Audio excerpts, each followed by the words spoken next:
जय हिंद आप सभी को। हमें हमारे सपनों का भारत बनाना है और इस देश में हमारा सबसे पहला सपना ये है कि गरीबी और बेरोजगारी दोनों खत्म हो जानी चाहिए इस देश में। क्योंकि ये मेरे अकेले का सपना नहीं है, भगत सिंह का भी यही सपना था, चंद्रशेखर आजाद का भी यही सपना था, सुभाष चंद्र बोस जी का भी यही सपना था और 140 करोड़ नागरिकों का भी यही सपना है कि गरीबी और भूखमरी खत्म हो जाए हमारे इस देश में। क्योंकि मैं अकेले बोल करके तो ये सब खत्म नहीं कर सकता हूँ ना। कुछ लोग कहते हैं जब जनता जागेगी तो गरीबी, भूखमरी, बेरोजगारी, पेपर लीक, पैसों को विदेशों में भेजना और हमारी माताएं और बहनों पर हो रहा अत्याचार सब कुछ खत्म हो जाएगा इस देश में। लेकिन मुझे ऐसा लगता है कि जब तक हमारे देश में लोग जागेंगे तब तक हमारा भारत देश आधा से ज़्यादा डूब चुका होगा, खत्म हो गया होगा हमारा ये भारत देश, जब तक के लोग जागेंगे।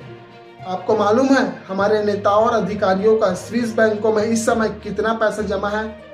1580 अरब डॉलर अभी हमारे भारत देश के नेताओं का पैसा स्विस बैंकों में जमा है। और पता नहीं कितने कितने नेता कौन से देशों में अपना पैसा बेच चुके हैं। इसको वापस हम लाना चाहते हैं। आप सोचोगे कैसे आएगा? इसको वापस लाने का आपको मैं एक रास्ता बताता हूँ, ध्यान से सुनना। पहला रास्ता है कि संसद में एक कानून बनना चाहिए इस देश के लिए।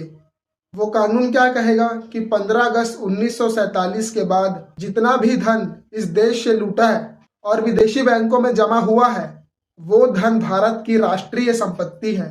ये कानून बनना चाहिए और संसद में प्रस्ताव लाना चाहिए। जिस दिन ये प्रस्ताव संसद में आएगा उस पर बहस होगी और उस दिन आप देखना और मैं भी देखूंगा कि कौन कौन हरामी इसका विरोध करता है। जो विरोध करेगा पक्की बात है भ्रष्टाचारी वही है, लूटखोर वही है, उसी का पैसा स्विस बैंक में है। ये पैसा वापस आकर गरीबी, भूखमरी, बेरोजगारी के ऊपर खर्च होता है तो 2-3 साल में ही हमारे देश की समस्या खत्म हो जाएगी।